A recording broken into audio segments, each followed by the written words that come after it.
If you were standing in Nevada's high desert on the eve of a summer storm, you'd know there's a kind of silence that only comes when nature is waiting to roar. Claire Hemsworth knew that silence well. The air gets heavy, like a held breath, and every creature disappears. But Claire was not one to be spooked by weather or by the high, lonely places where the earth cracks wide open. She hiked alone, boots crunching over sharp stones, a battered canvas pack bouncing against her back, and a GPS clipped to her belt that beeped every time she paused to mark a new soil sample. For years, Claire had made this wilderness her second home. Early 40s, with close-cropped hair and the kind of sun-leathered skin you earn through long field seasons, she was more comfortable with the hum of insects than the buzz of city life. She operated on a different frequency, one tuned to the subtle shifts in the wind and the language of the landscape. It was a language she understood far better than the coded pleasantries of academic cocktail parties or the hollow condolences she'd received after her sister's death. Here, the rules were simple. Respect the land, and the land might just respect you back. Fail, and the consequences were immediate and unforgiving. There was an honesty in that, a brutal clarity that soothed a part of her soul that had been frayed raw by human complication. Even now, as the sky turned an ugly iron color and her phone screamed another storm alert, she ignored it. There was one more patch of sandy soil, a unique alkaline variant she'd been tracking for weeks, that she had to collect before heading down. She had rules, yes, but she also had something to prove, though to whom she was no longer sure. Maybe to her department head, who still saw her as a liability after her last tour in Afghanistan, a place that had taught her everything she knew about survival and loss. Or maybe she was proving it to Sarah, her late sister, whose ghost still whispered to her in the quiet moments, urging her to live bigger, bolder, to not waste a single second. "Don't just observe the world, Claire Bear," Sarah used to say. "Get your hands dirty." So Claire got them dirty, scooping up the earth one sample at a time, as if she could piece together some larger truth from the dust. The day had started easy, just wind and the distant shimmer of wild mustangs running across the flats, their forms like smoke on the horizon. But by afternoon, the air grew tense, and a bruise-colored line of clouds hunched on the horizon. The wind, once a gentle caress, now had teeth. It whipped her hair across her face and tore at the edges of her map. She had just knelt to scoop her last sample when the wind suddenly rose to a full-throated howl, shrieking around the rocky ledges, sending pebbles skittering over the edge like frantic insects. Claire stood, bracing against a sudden violent gust, when her foot slid on a patch of loose shale. For one terrible, heart-stopping second, she hung in the balance, her arms pinwheeling, her mind screaming a silent no. Then the world tilted beneath her. The ground vanished. She tumbled, arms flailing for anything to catch, her fingers clawing at empty air. Rocks slammed against her side, stealing her breath. A jagged branch tore at her jacket with a sound like ripping canvas. She slammed down hard, rolling, scraping, a rag doll tossed by gravity, until finally she crashed to a halt in a bone-dry creek bed at the bottom of a narrow canyon. Everything hurt. For a long moment she couldn't breathe, her lungs paralyzed by the impact. The sky above was just a thin ribbon of bruised purple, framed by steep, unforgiving rock walls that seemed to lean in, gloating. Claire tried to move and gasped. A bolt of white-hot pain flared up her left leg, and she tasted the coppery tang of blood in her mouth. She forced herself to take inventory, the old training kicking in, pushing past the rising tide of panic. Pain is just data, she told herself, the mantra a cold comfort. Measure it, accept it, move forward. Left ankle throbbing, twisted at an unnatural angle, broken, no doubt. Right hand bleeding freely from a deep gash across the palm, but the fingers moved. Head spinning, a dull ache blooming behind her eyes. Her pack had burst open in the fall, its contents, Tools, notebooks, a lifetime of careful work strewn across the rocks like wreckage. And then she saw it. The sight that made her heart sink into the pit of her stomach. Her radio, the lifeline in any field emergency, was lying 10 feet away, its plastic case cracked open like an eggshell, the antenna snapped clean off. She crawled toward it, dragging her useless leg, every inch in agony. It was dead. Useless. She tried her cell phone next, her bloody fingers fumbling with the screen. No service, of course. The sky above rumbled, a deep, guttural sound that sent a scatter of small stones clattering down into the gulch. Somewhere up there, the wind howled like a living thing, hungry and malicious. Claire gritted her teeth, pulled herself to a sitting position against a cold slab of rock, and wrapped her hands around her leg, trying to press the pain back down into its box. She remembered the time, years ago in a different life, when pain would have sent her into a spiraling panic. But after Afghanistan, after watching friends bleed out in the dust, after losing her sister in a senseless crash, pain had become just another sensation. It was the fear that was new.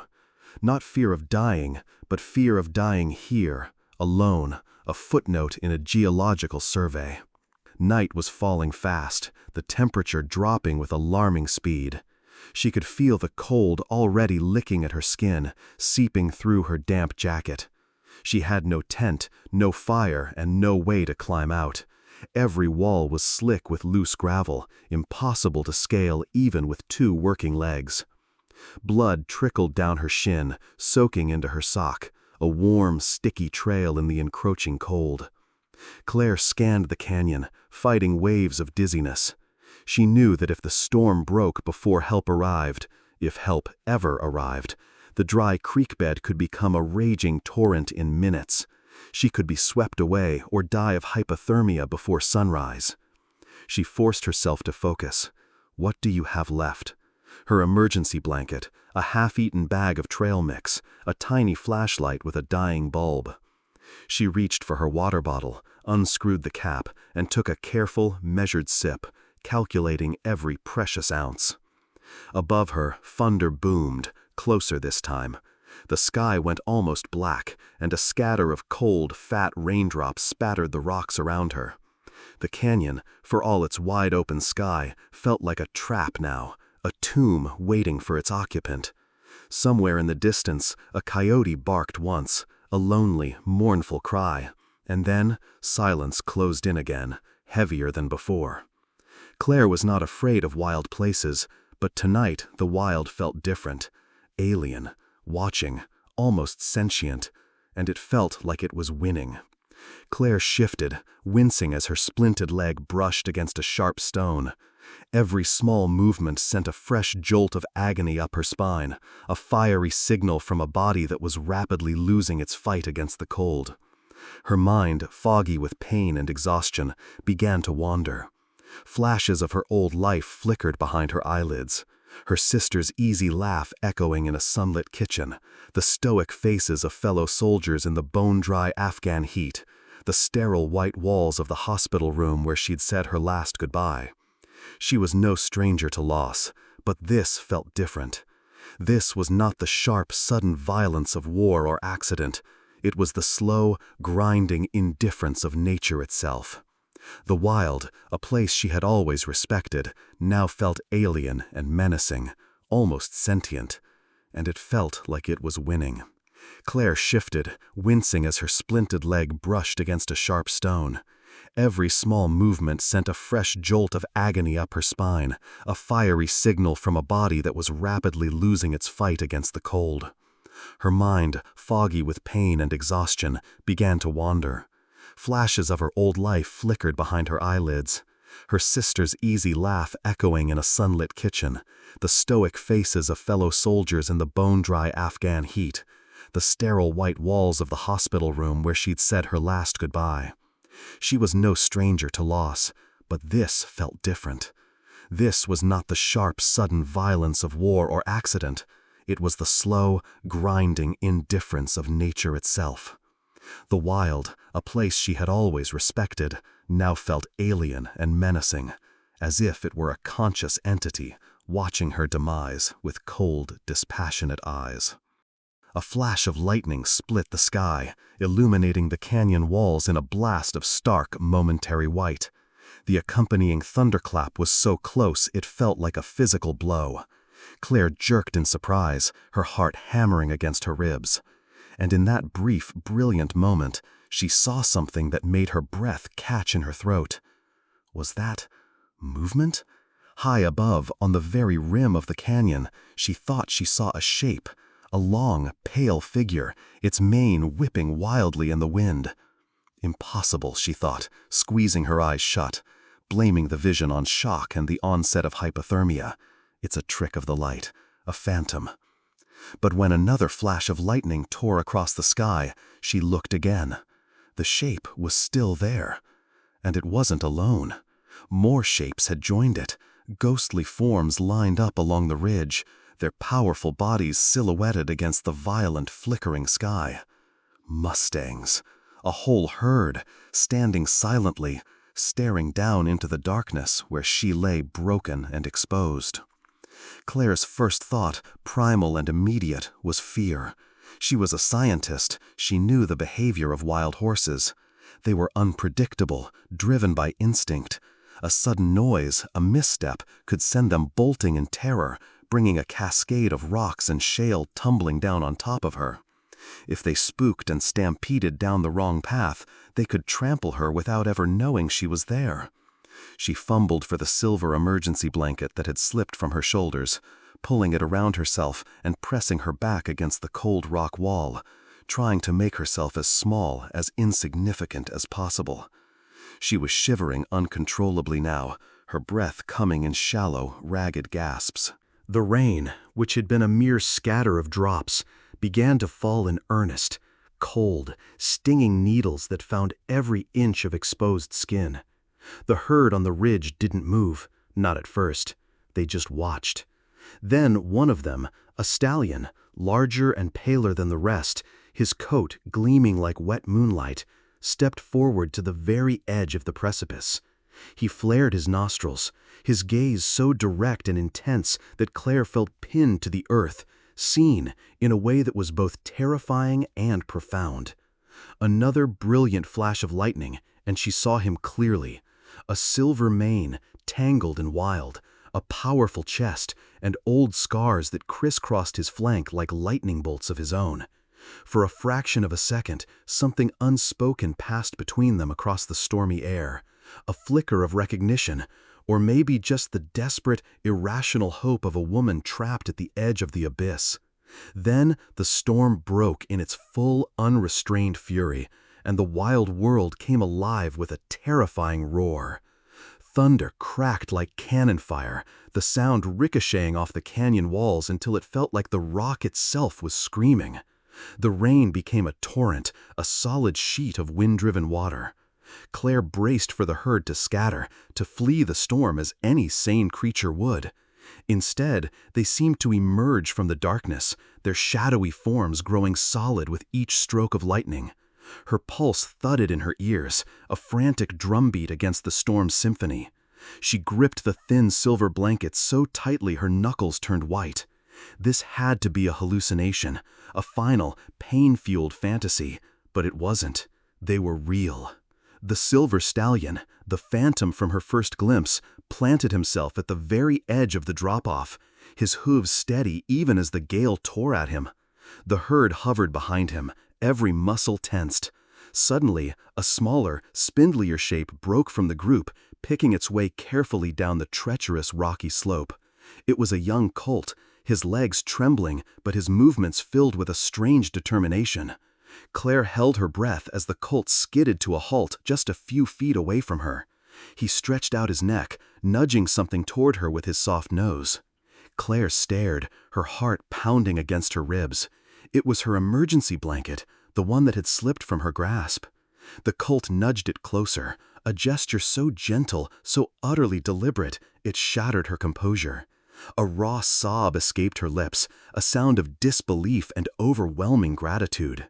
The wind howled louder, driving the rain sideways, slicing through the thin fabric of her jacket.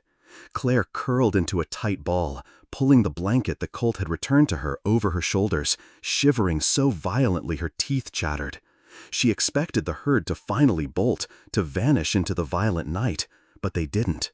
Instead, led by the silver stallion, they began to move in a slow, purposeful arc.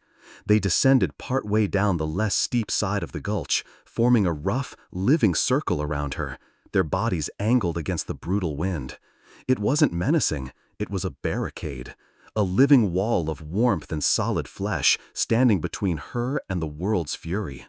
The stallion, Phantom, was at the head of the circle, his gaze locked on Claire. Lightning struck nearby, illuminating the entire canyon, and for a second he looked as if he had been sculpted from the storm itself, a creature of myth and legend, not of flesh and blood. A clap of thunder sent two of the mares rearing back, their hooves flailing dangerously. Claire flinched, but Phantom stamped his foot once, a sharp, authoritative sound, and the herd instantly settled.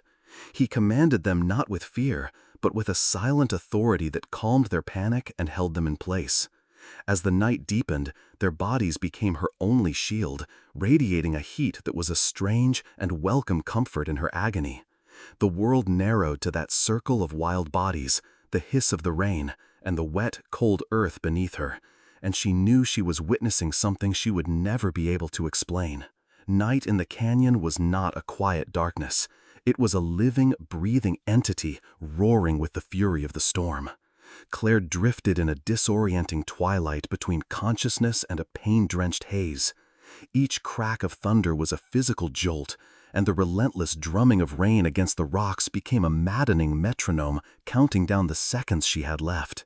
She fought to stay awake, knowing that to sleep was to surrender to the hypothermia that was already turning her limbs to lead.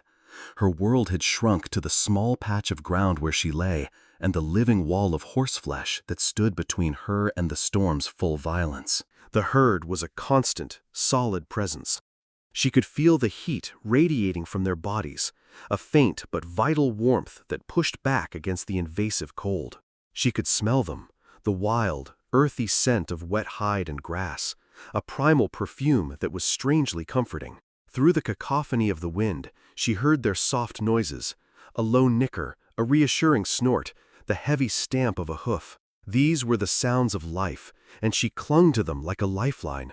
Her mind, unbound by the usual discipline of scientific thought, began to wander. She saw her sister, Sarah, laughing in a sun-drenched field, her face full of a light that Claire felt had been extinguished from the world forever. She saw the grim, stoic faces of her fellow soldiers in the Afghan dust, their resilience a hard, brittle thing compared to the quiet strength of the animals around her now.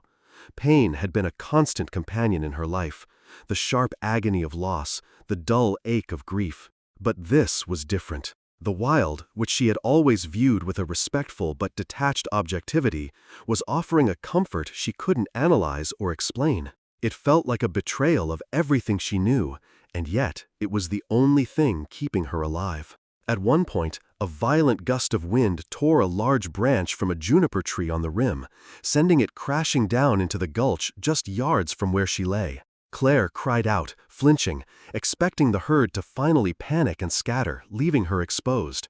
Instead, Phantom surged forward with a furious snort, stamping a hoof near the fallen branch as if challenging it. The other horses pressed tighter together, their collective presence a shield. It was an act of defiance, not fear. In that moment, Claire understood. They weren't just enduring the storm. They were actively protecting their space, and she was inside it. Hours crawled by, each one a small victory against the encroaching darkness. Finally, almost imperceptibly, the storm began to relent. The hammering rain softened to a steady drizzle, and the wind's shriek subsided to a mournful sigh. A pale, bruised light began to seep over the canyon walls, painting the wet rocks in shades of gray and lavender. Dawn was breaking. Claire pushed herself up on her elbows, her body a symphony of pain. The herd was still there. Phantom stood sentinel, his silver coat matted and dark with rain, but his posture was alert, his gaze sweeping the horizon. The colt, who had sheltered against his mother's side all night, was now sleeping, his small body rising and falling in a peaceful rhythm. For the first time in what felt like an eternity, a fragile tendril of hope unfurled in Claire's chest. She had survived the night. But survival was not rescue. Her leg was a swollen, throbbing mass, and she was dizzy with dehydration and exhaustion. She knew she couldn't climb out. Her only chance was to be found. That's when she heard it, a faint, rhythmic thwump, thwump, thwump in the distance. It was a sound that didn't belong to the wild world of the canyon. A helicopter. The sound grew steadily, a mechanical heartbeat cutting through the morning stillness. A surge of adrenaline, cold and sharp, shot through her. "Help!" she croaked, but her voice was a dry rasp, swallowed by the vastness of the canyon. The herd grew restless, their ears swiveling toward the approaching noise. The mares shuffled, nickering nervously. To them, the helicopter was a predator from the sky, a new and terrifying threat. They were poised to bolt. Claire fumbled for her emergency whistle, but her fingers were numb and clumsy. She couldn't get a grip. Panic began to claw at her throat. The helicopter would fly over, its crew seeing nothing but a desolate, empty canyon, and she would be left to die. But Phantom did not run. He turned his head, and for a heart-stopping second, his dark, intelligent eyes met hers. It felt as if he understood her desperation, as if he saw the hope and the fear warring within her.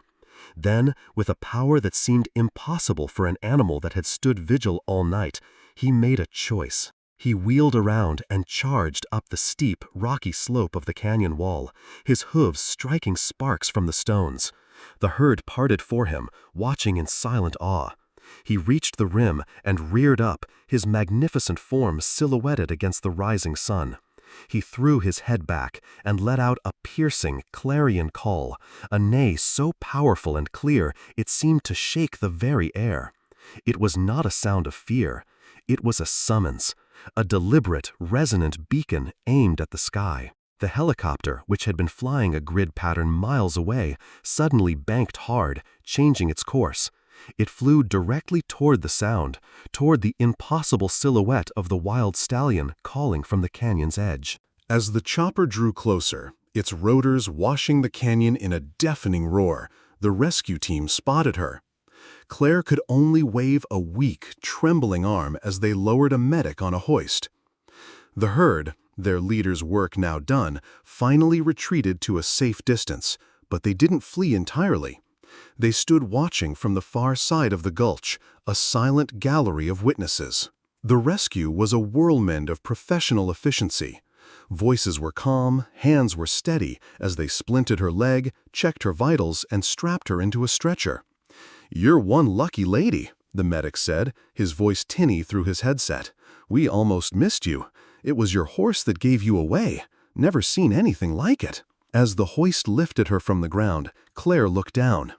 The world spun away beneath her, but her gaze was fixed on the herd. Phantom stood at the front, flanked by the colt, his head held high. He watched the helicopter ascend, his body motionless, his duty done. He didn't run. He didn't look away. He stood his ground, a wild king watching over his domain, until the helicopter carried her up and over the canyon rim, leaving the wild world behind. The image of the stallion's steadfast gaze was the last thing she saw, burned into her memory as a question she knew she would spend the rest of her life trying to answer. The first thing Claire remembered after the sterile, dreamless sleep of painkillers was the sound. Not the roar of the storm or the soft nickering of horses, but the incessant low hum of a hospital. Beeping monitors, hushed voices, the squeak of rubber-soled shoes on linoleum. It was a world of contained, sanitized reality, a universe away from the raw, wild truth of the canyon. She woke to find her leg encased in a heavy cast, her body sore but mending, and the silence of her room feeling more profound and lonelier than the vast emptiness of the desert. That silence was shattered within hours. A nurse entered with a hesitant smile, holding a tablet. "Dr. Hemsworth, you're on the news." And there it was, her own face, pale and dirt-streaked, captured in a blurry photo from the rescue helicopter's approach. The headline screamed in bold, dramatic font, "Miracle in the Canyon. Wild Stallion Saves Stranded Scientist." Below it, a clip of the rescue footage was already going viral. The chopper descending, the stretcher being hoisted, and in the background, the unmistakable silhouette of a silver stallion standing his ground on the canyon rim. The story exploded. It was the kind of tale the modern world, starved for miracles, devours without chewing. Within days, Claire became an unwilling celebrity. Her harrowing night of survival was reduced to a 2-minute segment on morning talk shows, complete with dramatic reenactments featuring CGI horses and a swelling orchestral score. News anchors debated the events with a panel of experts, their faces arranged in neat boxes on the screen. The debate was fierce and immediate. A well-known animal behaviorist, a man who had built his career on demystifying animal actions, appeared on a major network to declare it a fluke. "Let's be clear," he said, his tone patient but condescending. "Wild horses are prey animals. Their instinct is to flee from threats, not to form a protective circle around a human." The stallion's call was likely a warning to his own herd about the helicopter, a territorial display. The woman was simply nearby. His words felt like a physical blow to Claire. He was stripping the soul from her experience, reducing Phantom's deliberate courage to a mere biological impulse. But for every skeptic, there was a passionate believer. A conservationist with windswept hair and earnest eyes argued on a rival channel. "This story challenges everything we assume about animal consciousness. To dismiss it as instinct is an act of intellectual arrogance. Why are we so afraid to admit that we might not be the only species capable of empathy?" The world chose sides. On social media, Phantom became a legend. He was photoshopped with a superhero cape, given a name, the Guardian of Nevada, and turned into a meme symbolizing loyalty and courage. Claire's inbox overflowed with messages from strangers. Some were heartfelt notes of support, people sharing their own stories of unexplained connections with animals. Others were from conspiracy theorists, claiming the government had trained the horses. A few were from angry ranchers who saw the story as another attempt to romanticize pests that competed with their livestock for grazing land. Claire, trapped in her hospital bed, felt like a specimen under a microscope. Reporters staked out the hospital entrance. Her university's press office was flooded with calls. Her department head called, his voice a mixture of concern and caution.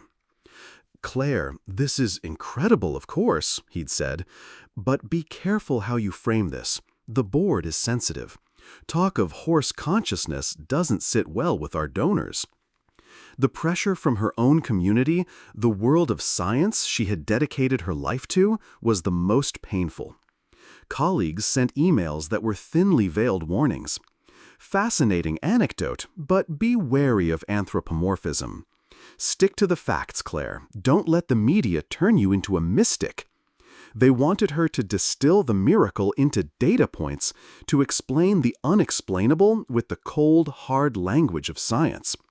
But how could she explain the feeling of Phantom's gaze on her in the dark? The deliberate way the colt had nudged her blanket back to her? The collective, living warmth of the herd's bodies shielding her from the wind? She gave one brief, reluctant interview from her room, hoping to set the record straight and end the circus. The reporter, a woman with a practiced, sympathetic smile, leaned in close. "So, Dr. Hemsworth, do you believe that stallion knew he was saving you?" Claire paused, the memory of that night vivid and sacred. She chose her words carefully, trying to honor the truth without feeding the sensationalism. "I can't tell you what a wild animal is thinking," she said, her voice quiet but firm. "I can only tell you what I witnessed. He and his herd made a choice. They could have fled the storm. They stayed." It was all the media needed. The headlines the next day read, "Scientist claims wild horse made conscious choice to save her." The narrative was no longer hers. It belonged to the public, a story to be molded and twisted, celebrated and condemned. She became a symbol, either of a groundbreaking new understanding of the natural world or of the emotional foolishness that threatened scientific objectivity. She retreated, refusing all further interviews. She focused on the grueling routine of physical therapy, on learning to walk again, the persistent ache in her leg a constant reminder of her fall. But it was the other ache, the one in her soul, that was harder to heal. The world's noise had contaminated her memory.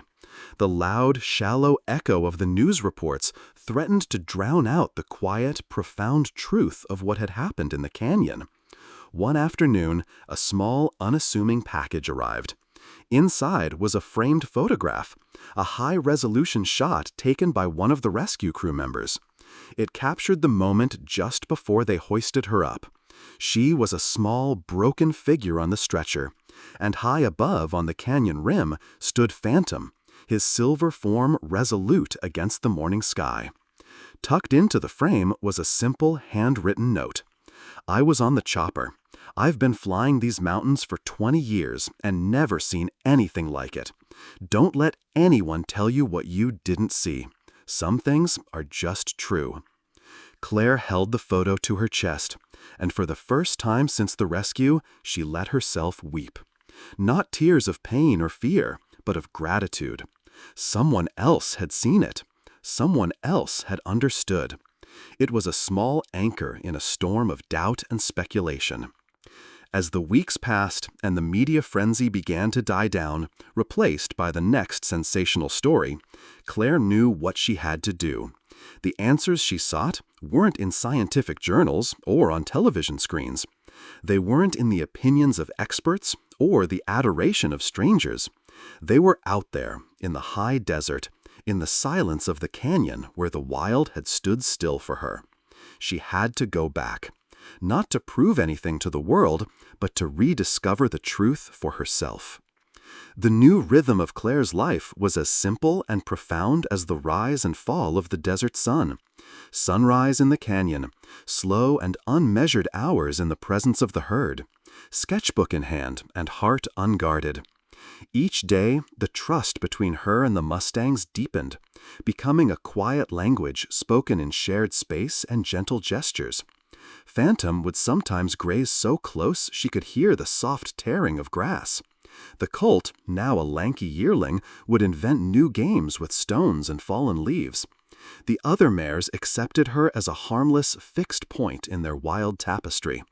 For weeks, the world outside, the clamor of media, the skepticism of academia, the noise of human ambition, faded until it felt like a memory from another life.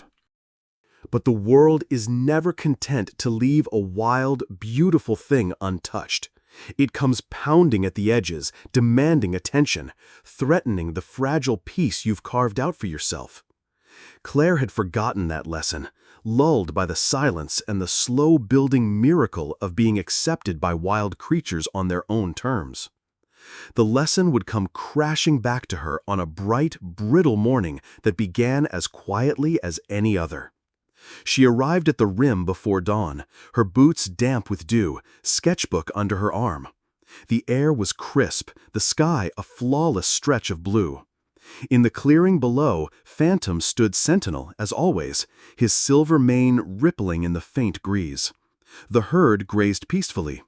The colt spotted her first and trotted over, tail high, expecting their daily ritual. Claire knelt to meet him, laughing as he butted her hand, demanding their usual game. There was no warning, no hint of danger on the wind. The first jarring sound came from behind, the harsh, unmistakable whine of engines. Claire stiffened. The noise grew louder, the kind of aggressive growl made by machines built to conquer, not coexist with, the wilderness. ATVs, maybe 3 or 4 of them, tearing up the old track that zigzagged along the canyon's shoulder. She stood up, her heart a cold stone in her chest, and watched as a cloud of dust crested the hill. The riders wore camouflage jackets and mirrored sunglasses, expensive cameras with long lenses strapped to their backs. Wildlife photographers. Not the quiet, respectful kind who understood patience, but thrill-seekers, the sort who posted adrenaline clips for viral likes. Claire's blood ran cold. She'd seen enough online to know what came next.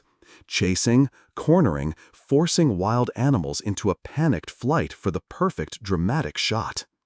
The mustangs felt the shift instantly. Heads snapped up, ears swiveled, tails rose, muscles tensed into solid rock. Phantom stamped a hoof, snorted a low warning, and moved to place himself between Claire and his herd. The mares began to bunch together, their eyes rolling white, their bodies quivering with the instinct to bolt. "Hey, over there!" one of the riders shouted, spotting the horses. The engines revved, the men grinning and waving their phones. "Get the silver one, he's a beauty! Make him run!" The herd exploded into motion. It was not a gallop, it was a desperate, panicked flight. Phantom tried to herd them, driving them toward the far, sheltered end of the canyon. Claire ran, her limp forgotten in a surge of adrenaline, stumbling after them, waving her arms. "Stop! Leave them alone!" Her voice was swallowed by the engine roar and the ugly cacophony of their shouted instructions. One ATV cut off the main group, veering straight for the colt. The young horse dodged at the last second, his hooves skidding perilously close to the jagged rocks of the creek bed. Claire's heart nearly stopped. Phantom wheeled, a furious silver blur, coming between the ATV and his son, his eyes wild with a terror and rage she had never seen before. "Get out of here!" Claire screamed, putting herself directly in the path of the oncoming machine. She stood her ground, arms outstretched, waving them frantically. The rider, startled by this limping, furious woman appearing from nowhere, hesitated for a split second.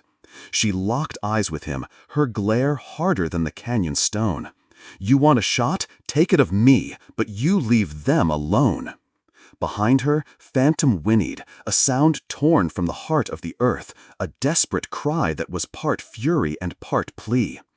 The mares bunched tightly together, the colt pressed into his dam side, trembling uncontrollably. The other riders, seeing Claire's intervention, began to curse and jeer. "Lady, move it! You're ruining the footage!" Claire refused to budge. She stood, breath heaving, adrenaline surging through her veins. "These horses saved my life," she yelled, her voice raw. "You will go through me before you get to them." For a long, agonizing moment, the standoff held. The ATV engine sputtered and revved, the air crackling with threat and oily fumes. Then, finally, with a series of muttered insults and one final angry rev of his engine, the lead rider swerved and turned away. The others followed, roaring off in a storm of dust and disappointment, leaving a poisoned silence in their wake. Claire fell to her knees, her body suddenly racked with tremors from the adrenaline and the fear. She turned, scanning for the herd, but they were gone. The mustangs had vanished into the thickest part of the brush, their forms swallowed by the landscape as if they had never been there at all. She called softly, her voice trembling. "Phantom, it's okay. They're gone." Only the wind answered, rustling the leaves in a way that now sounded mournful. The quiet she had once cherished felt heavy, suffocating, thick with guilt and regret. She waited for hours, calling, coaxing, leaving slices of apple on the rocks, hoping the herd would emerge from their hiding place, but the clearing remained empty. When the sun reached its zenith, Claire hiked to every spot she had come to know as their resting places, each one silent, abandoned. There were no fresh hoofprints, no silver glint of a mane in the distance, no playful flicker of a colt's tail. A cold pit formed in her stomach. She remembered the rule she'd learned from old ranchers and trackers. Wild trust is the rarest currency in the world, easily lost, almost impossible to earn back twice. She had promised herself, she had promised them, that she would never be the danger, never be the reason for fear. But the human world had found them through her, and she knew, with a certainty that felt like a physical wound, that their trust had been shattered. The silent sanctuary they had all built together had been desecrated, and it was her fault. If anyone had told Claire Hemsworth a year ago that she would become an ambassador for wild horses and an advocate for lessons drawn straight from the land, she would have laughed it off. Yet as another autumn approached, she found herself not just changed, but wholly rewired. Her view of science, nature, and herself altered by the silent conversations she'd shared with Phantom and his herd. Each sunrise in that canyon brought reminders that connection wasn't about control or ownership, but about patience, respect, and presence. And now, the world outside that wild sanctuary was finally listening. Claire's days had taken on the structure of a new life. She woke early to the hushed sounds of desert wind, spent her mornings with students in tow, sometimes a scattered handful of eager local kids, other days a full group of city dwellers who had only seen mustangs in documentaries. She brought them to the canyon, not to study with instruments and notepads, but to experience, to sit in silence, sketch for an hour, or simply watch as the herd moved like living poetry across the sunlit flats. Word of her story and what she'd built spread farther than she could have imagined. Articles in regional magazines brought recognition, but more importantly, they brought questions, honest, uncertain ones, from policymakers and other researchers. If you're not tracking their every move, how do you know what they need? They'd ask. Claire would smile and explain how presence mattered more than data points, how a single afternoon of non-intrusive observation taught respect that no field guide could. Her university gave in, grudgingly at first, to the new program she proposed. Hands-on field experiences rooted in coexistence, not conquest. She even convinced the board to fund scholarships, opening the door for students who might never have seen a wild horse to witness their world firsthand. Claire learned to share her story with care but without apology. Yes, wild horses had protected her, and yes, that mattered just as much as any peer-reviewed paper. At conferences, when skeptical biologists pressed for proof, she spoke plainly. What counts is what happens when no one is looking, and sometimes the wild chooses to meet you halfway. The applause in those moments was real, not just polite. There were setbacks. Sometimes media tried to hijack the story, to manufacture drama or paint Claire as a mystical outlier or a reckless romantic. Once, a TV crew showed up uninvited, chasing the herd and nearly repeating the chaos that had nearly ruined everything months before. Claire was fierce, chasing them off, threatening to report them for harassment, her voice every bit as commanding as Phantom's neigh echoing on a stormy night. If you want a story, sit down and be still. Let the wild come to you or leave. Her students watched, wide-eyed, as the herd slowly allowed their presence. Some days the mustangs wouldn't come near. Other times, Phantom would graze near their group, and the nearly grown colt, bolder each season, might nudge a dropped mitten or a forgotten field book with gentle curiosity. Over time, the lessons became clear. The wild wasn't there for entertainment or study or validation. It existed on its own terms, a gift to those who approached with humility. One golden afternoon, as the sun slipped behind red hills and cast long shadows, Claire led a discussion at the canyon's edge. The group was quiet at first, stretched out in the brittle grass. A new student, Devon, nervously asked, "How do you know if the horses really forgive you or trust you again?" Claire didn't hesitate. "You don't," she said softly. "Trust isn't a permanent state. It's something you build each day, and it can be lost in a moment. But the wild teaches you to keep trying, to show up, to be honest, to pay attention. Sometimes that's enough." Later, as the group packed up, Claire hung back, watching the herd in the distance. Phantom lifted his head, meeting her gaze with that same unblinking, steady look. There was no drama, no running, no theatrical reunion. Just the simple, profound fact of shared space, of coexisting with respect. The lesson settled in her bones as surely as any scar. Connection is not a single act, but a series of choices, over and over. Away from the canyon, Claire's new approach spread. Teachers from across the state wrote for advice. Families visited, standing at the safe distance Claire insisted upon, learning to use binoculars and patience instead of cameras and noise. Kids started clubs inspired by Phantom's story, raising awareness for public lands and animal welfare. Even older field biologists admitted her methods made their own research richer, more honest. Through it all, Claire made sure the story focused on what mattered. She cautioned, "This is not a fairy tale or a legend. It's real and it's fragile. We protect the wild not because it needs us, but because we need what it can teach." One evening, after a long day spent with her students in the herd, Claire sat alone on the edge of the canyon. The moon carved silver lines across the stones, and somewhere below, the herd shifted in the shadows. She thought about her sister, about survival, about the long journey from skepticism to trust and back again. She pressed her hands into the cool earth and whispered a thank you to the silent watchers all around her. In that space between dusk and darkness, Claire realized that the canyon, the horses, the bonds she'd built, they were all evidence of change. Not the sudden, dramatic kind, but the kind that grows slowly, season after season, one patient gesture at a time. In the wild, nothing was owed, nothing was ever certain. But occasionally, when you met the world with presence and humility, it gave back more than you could imagine. The canyon had become Claire's classroom, and its curriculum was written in wind, stone, and the silent language of the wild.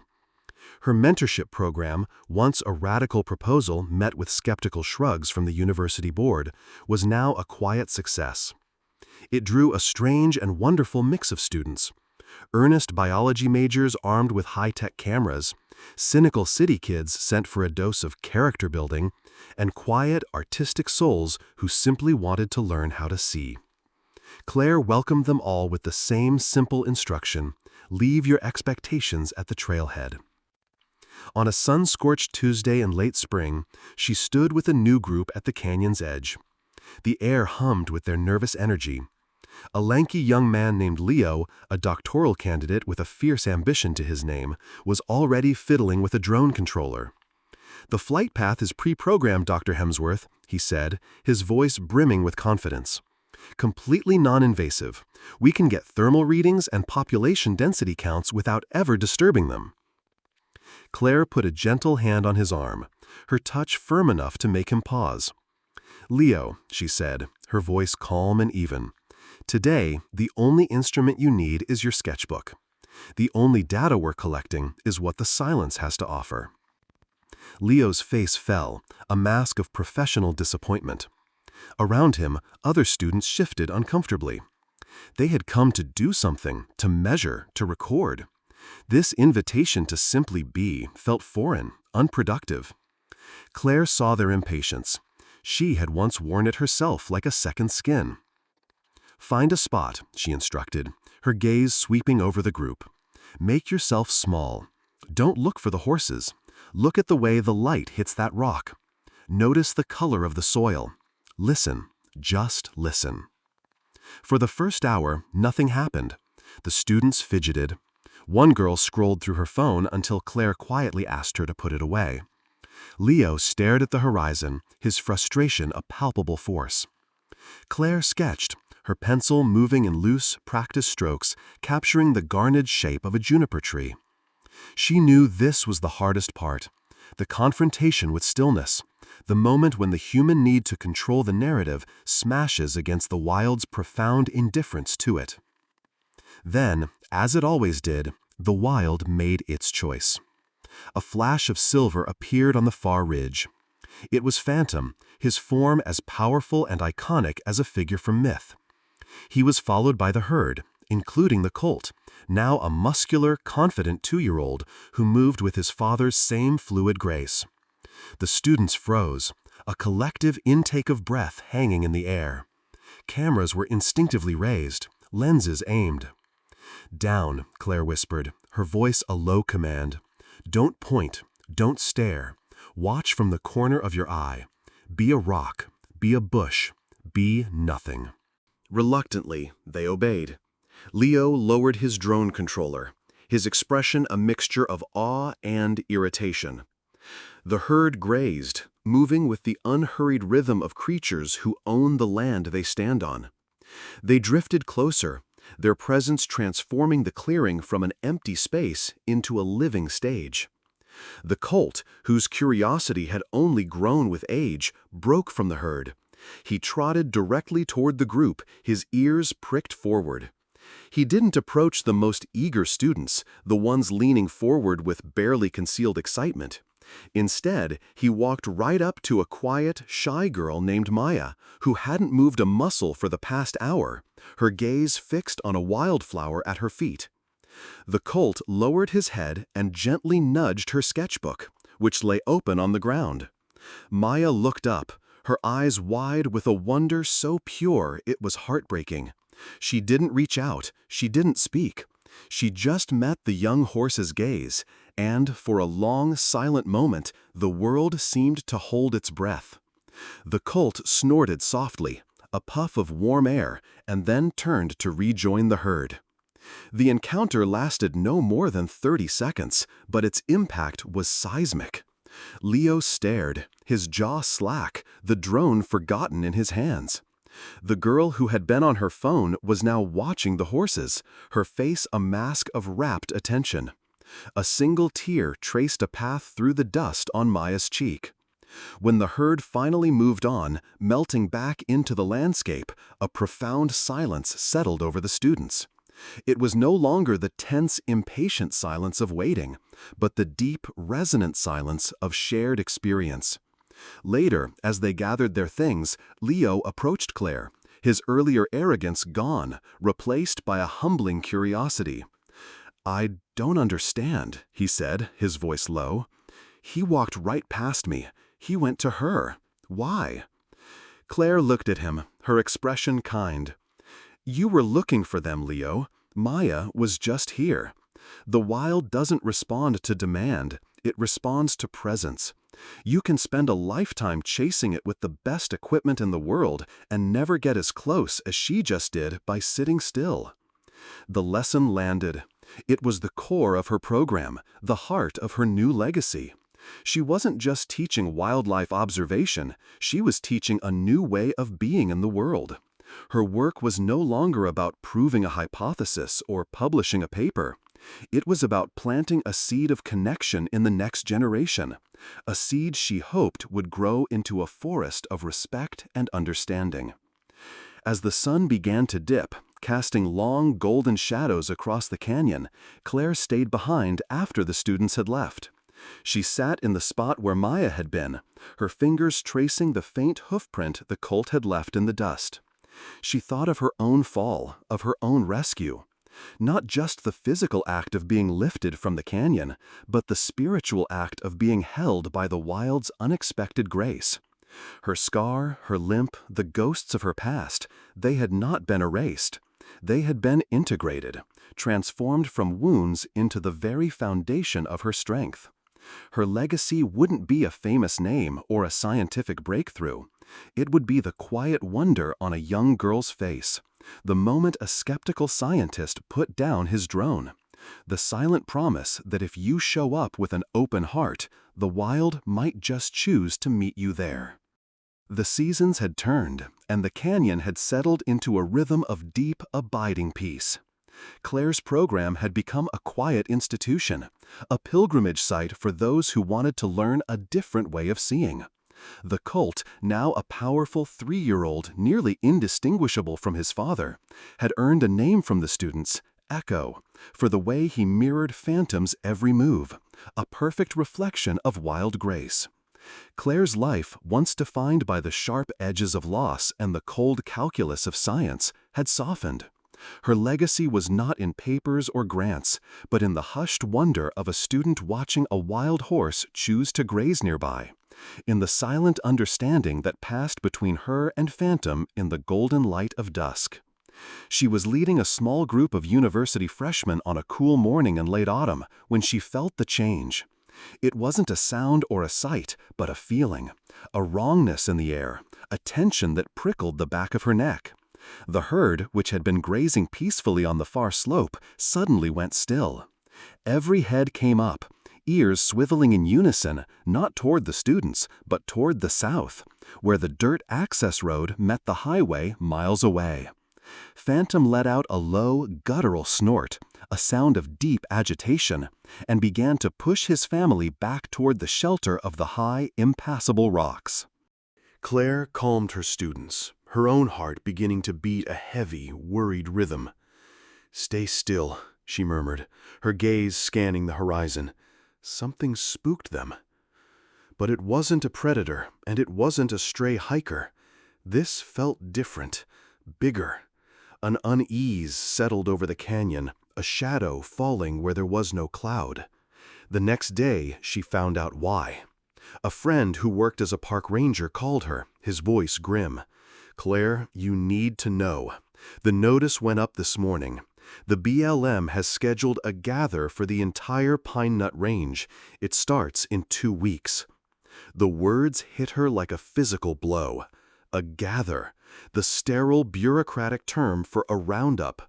A violent, terrifying process where low-flying helicopters terrorize and chase wild horses for miles across treacherous terrain, forcing them into hidden pens. Family bands were shattered. The old and the young were often injured or killed in the panic. And the survivors were trucked off to be processed, adopted out, or worse, sent to long-term holding facilities where they would spend the rest of their lives in dusty corrals. "Why?" Claire asked, her voice a strangled whisper. "Their range is healthy. The herd is stable." Official reason is emergency population control and prevention of rangeland degradation. The ranger read from a memo, his voice flat with disgust. But the unofficial reason is what you'd expect. Rancher complaints. And me. There's concern the herd has become dangerously habituated to human contact. They're using your program against you, Claire. They're saying you've turned them into a public nuisance, a liability waiting to happen. A cold fury, sharp and clean, cut through her shock. The beautiful, fragile trust she had spent years building, the very thing that proved a different kind of coexistence was possible, was being twisted into a weapon against the horses. She remembered the ATVs, the casual cruelty of men chasing a thrill. This was that same brutality, but now it wore the smiling, reasonable mask of government authority. She spent the next few days in a frantic haze, making calls, sending emails, pleading with officials at the Bureau of Land Management. She was met with a wall of polite, unyielding bureaucracy. Her personal testimony was dismissed as anecdotal. Her sketchbooks, filled with detailed observations of a healthy, thriving family, were waved away as art, not data. The final, crushing blow came when she learned that the lead consultant on the gather's environmental assessment was Dr. Alastair Finch, the same animal behaviorist who had publicly dismissed her story years ago, the man who had built his career on the principle that animals were nothing more than a bundle of predictable instincts. Her past had come back to haunt her. Her miracle had become their justification. One evening, desperate and heartsick, she drove out to the canyon alone. The sun was setting, painting the sky in fiery strokes of orange and purple. She found the herd near the creek bed, drinking from a small pool of water left by a recent rain. Phantom stood watch, his silver coat glowing in the twilight. He saw her approach and met her gaze, his dark, intelligent eyes holding a deep, ancient quiet. He didn't run. He held his ground, a silent king surveying his domain, utterly unaware of the storm that was gathering to sweep it all away. Claire sank to the ground, the fight draining out of her. How could she explain a helicopter to him? How could she warn him of a threat that came from the sky, a terror so absolute it would break his spirit and scatter his family to the winds? Her philosophy of non-interference, of quiet witness, felt like a fool's luxury now. What good was bearing witness to an execution? She watched as Echo nudged his mother, as 2 young mares groomed each other. Their bond was one of simple, uncomplicated affection. These were not numbers. They were not a population to be managed. They were a family, and their home was about to become a battlefield. A new resolve began to harden in her chest. If the language of science and bureaucracy would not work, she would have to speak a different one. She thought of the media circus she had fled from, the celebrity she had rejected. She had hated the noise, the simplification of her story, the way it had been twisted and sold. But what if that noise was now her only weapon? She pulled out her phone, her thumb hovering over a number she hadn't called in years. A sharp, fiercely intelligent lawyer who ran a wild horse advocacy group. The woman had reached out after the initial rescue, offering support Claire had been too proud and too private to accept. Before she could second-guess herself, she pressed the call button. "This is Claire Hemsworth," she said, her voice shaking but clear. "You told me to call if I ever needed help. I need it now. They're coming for Phantom's herd." As she spoke, laying out the timeline, the official notices, the political maneuvering, she kept her eyes on the stallion. He had finished drinking and was now looking directly at her, as if he had been listening, as if he understood the shift in her, the moment a witness becomes a warrior. The peace of the canyon was about to be shattered, but Claire knew she would not let it happen without a fight. She would stand between this herd and the helicopters, just as they had once stood between her and the storm. Her testimony was not anecdotal, it was the truth, and she would make the world listen. The final days before the scheduled gather felt like the heavy, breathless silence before a storm, the same electric tension Claire remembered from the night she fell. But this time, she was not a victim waiting for a miracle. She was a fighter, and the canyon had taught her how to stand her ground. Her phone became a weapon, her voice a rallying cry. Working with the Wild Horse Advocacy Group, she launched a counteroffensive that was as fierce and strategic as any military campaign she had ever witnessed. The story of Phantom, the guardian of the canyon, was reignited, but this time Claire controlled the narrative. It was not a sentimental tale of animal empathy. It was a desperate, urgent plea for justice. She gave interviews to every news outlet that would listen, her voice steady and clear. "This isn't about one woman's rescue," she told a national news anchor, her gaze direct and unflinching. "This is about a government agency using our tax dollars to terrorize a healthy, stable family of wild horses to appease a few powerful ranching interests. They are turning a symbol of hope into an excuse for cruelty." Her students, past and present, mobilized with a passion that brought tears to her eyes. They created social media campaigns, sharing photos not of a dramatic rescue, but of the quiet, everyday moments of the herd's life. The colt, Echo, playing with a stone. Two mares grooming each other in the sun. Phantom standing sentinel over his sleeping family. The hashtag #StandWithPhantom trended worldwide. The story was no longer about a myth. It was about a family that was about to be destroyed. On the morning of the gather, a cold, gray dawn broke over the high desert.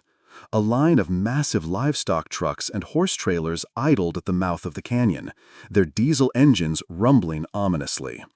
BLM officials in crisp uniforms milled about, their faces grim and determined. And then the helicopter arrived, a dark, insect-like machine that settled onto a dusty flat, its rotors still.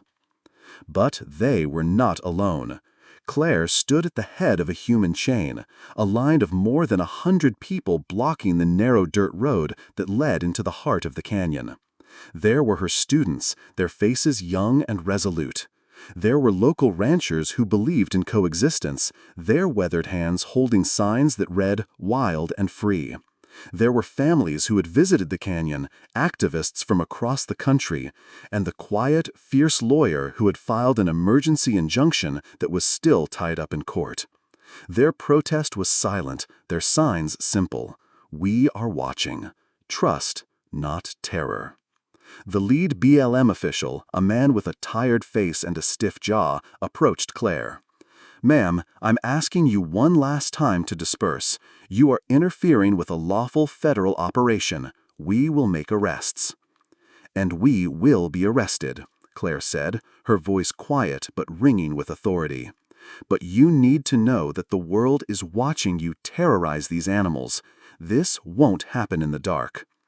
From behind them, a car pulled up, and Dr. Alastair Finch stepped out, clipboard in hand, his expression one of cold academic disdain. He was here to observe, to document what he expected to be a routine and necessary removal. He met Claire's gaze with a look that said, "I told you this would happen." The standoff was broken by the rising whine of the helicopter engine. The pilot, a man in a flight suit and helmet, gave a thumbs up. The rotors began to chop at the air, kicking up a storm of dust and grit. This was the moment, the beginning of the chase, the terror from the sky, designed to break the spirit of the herd and drive them into the hidden pens. But then a new sound cut through the mechanical roar. It was a neigh, a piercing, clarion call that was not of fear but of defiance. Every head turned. On the high ridge overlooking the entire scene, a silver figure appeared, silhouetted against the morning sky. It was Phantom. He had not led his herd into hiding. He had led them to the front line. Flanked by Echo and the rest of his family, he stood motionless, watching the helicopter, the trucks, the human chain below. He did not spook. He did not run. He held his ground, a silent, wild king challenging the invaders of his home. The news crews, who had been filming the protesters, swung their cameras upward, capturing the impossible, iconic image, the mechanical predator hovering, the human wall standing firm, and the wild stallion standing watch over them all. The pilot, his hand on the controls, hesitated. He looked from the determined faces below to the unblinking, powerful gaze of the horse above. He was paid to chase panicked animals, not to engage in a battle of wills with a creature that showed no fear, only an unshakable resolve. He radioed the command center, his voice tight. "Command, we have a situation. The lead stallion, he's not running. He's watching us." On the ground, the BLM official's radio crackled. Calls were flooding in from state representatives, from Washington, from his own superiors. The footage was live on every network. Public opinion was turning against them in a massive, undeniable wave. Dr. Finch stood frozen, his scientific certainty shattered by a reality his models could never predict. The official looked at Claire, at the resolute line of people, at the news cameras, and then up at the stallion on the ridge. He raised his radio to his mouth, the defeat clear in his posture. "All units, stand down," he said, his voice heavy. "The gather is suspended. Power down the aircraft." A cheer erupted from the human wall, a wave of sound that was pure joy and relief. The helicopter's engine whined down into silence. The confrontation was over. Victory had been won, not with violence, but with presence. Claire looked up at Phantom. He held her gaze across the distance, a long, silent moment of acknowledgement passing between them. Then, with a final, commanding snort that seemed to say, "Our work here is done," he turned. With his family following, he melted back into the heart of the canyon, disappearing into the wild he had so bravely defended. In the aftermath, everything changed. The incident forced a national reevaluation of the wild horse program. Claire's method of observation and coexistence became a model studied by conservationists worldwide. The canyon, though still public land, became an unofficial sanctuary, protected not by laws or fences, but by the power of a story. The story of a stallion who refused to run, and the community that stood with him. Claire's legacy was secure, not as the woman who was saved by a horse, but as the woman who learned from them how to save something wild and essential in the world and in herself.